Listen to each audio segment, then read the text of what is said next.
What's up, y'all? So I wanted to come back and talk to y'all. I wanted to know as well, where was the Jasmine updates and just like where did Jasmine go? You know, her husband and her, well, her ex-husband and her, they both actually, after he had made that last status about the apology or whatnot, they both actually have left Facebook.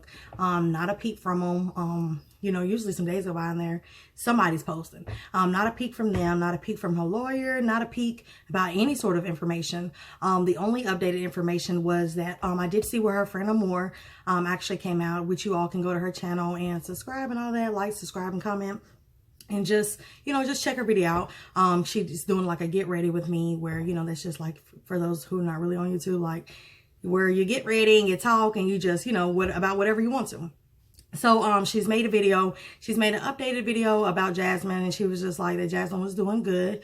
And then as far as she was just like that she spoke with Jasmine's lawyer and then her mom, and then she actually began to speak on just about one YouTube channel in particular. I forgot the name of it, so y'all go check her video out for that information.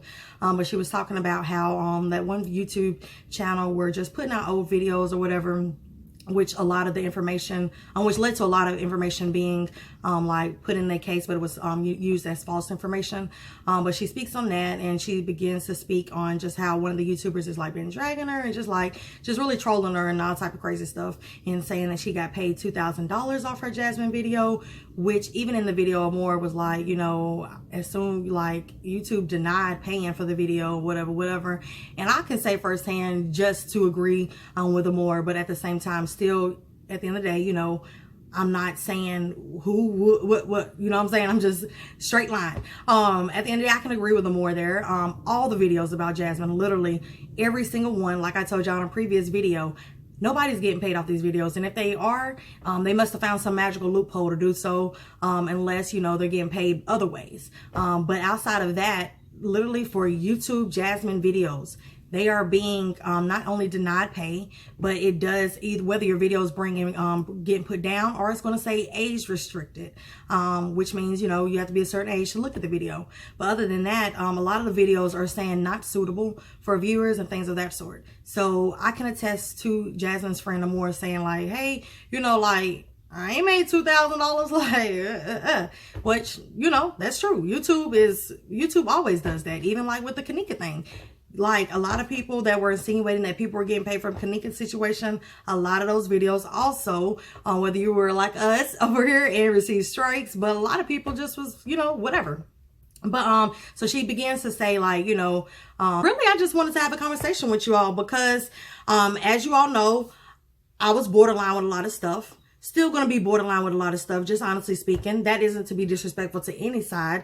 I know with the news report, that also I've seen the news report as well. So it's definitely a real thing. Well, to what we know, you know.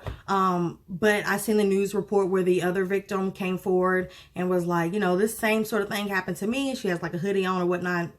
You all check out that news report if you all haven't. But it was recently just, you know, put out. But I do have some questions and concerns, not just for, well, not even just with the whole like Jasmine thing to just keep on dragging that down or just keep on going over that. But like, I do have some questions in regards to the reason perhaps why Jasmine is actually going towards the club, which I think, you know, with this, well, what I found or this information that I've seen, you know, it kind of would make sense of why to go to the club. Now that I'm looking at it thoroughly, but like I'm really researched as far as like with Club Opera altogether. So I'm currently on Club Opera's website, which you all can go to their website. It's operaatlanta.com. I see that they're still, of course, still like having events, parties, you know, as any club would. They're still going to continue as long as there's no death that took place, you know. Let's just be real. Money is money, business is business. But anyways, like I'm looking at their website. I just so happen to like scroll down. So I'm just looking over like their dress code and a lot of different stuff. And I do see, I don't know if this dress code has just been updated or if this dress code has something that's been in place. But if it, this just, you know, just something I want to share with you all. Not, what I have to question about it is if this dress code was in place, right? If this dress code was something that was in place, or just the items and restrictions and just the rules, period, with Club Opera. If this was in place before Jasmine, I could see, you know, why they're going after the club. Also, how it could be an issue. Okay. So I'm just going to read fully what the dress code states. But again, you all can take the time to go look on Club Opera's actual, website to see. But let's read it.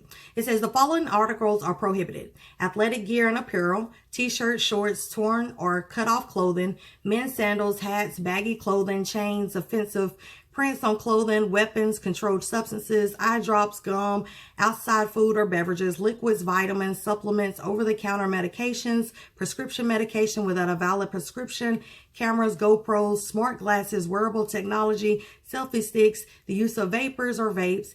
Any devices found in use will be compensated and disposed of by management without compensation. Yes, noticeably intoxicated or under the influence of a controlled substance will be denied entry and will be not eligible to receive a refund. All persons, bags, and personal items are subject to search. If you remove your shoes, you will be immediately escorted out of the venue. You must be 21 years of age with a valid form of ID. Management reserves all rights. So, just with that alone, I don't even really have to go in depth why that could be a problem, especially if the dress code, like I said, is something that was actually before the club situation. There's a lot of things that's inside of the policy or the dress code and their actual rules and regulations that actually would go against everything that happened that night with Miss Jasmine and a Mr. Dominique. You know what I'm saying? And again, that's not to say that, this rape happened, whatever. But it is to say that I can see now what is actually leading to the actual club issue. Not just that video of, somebody being brought into another room, because at the end of the day, whether, people reached out and helped or security didn't reach out and help, at the end of the day, people just, a lot of us was like, okay, why go to the club? I'm like, why go to the club? Like, how can the club stop two grown adults if they themselves think that, okay, whatever. People go to the club all the time. People don't go to the club to, prayer time and handshakes and cookies and unicorns, Like, people go to the club to do all of these things that you go to the club for.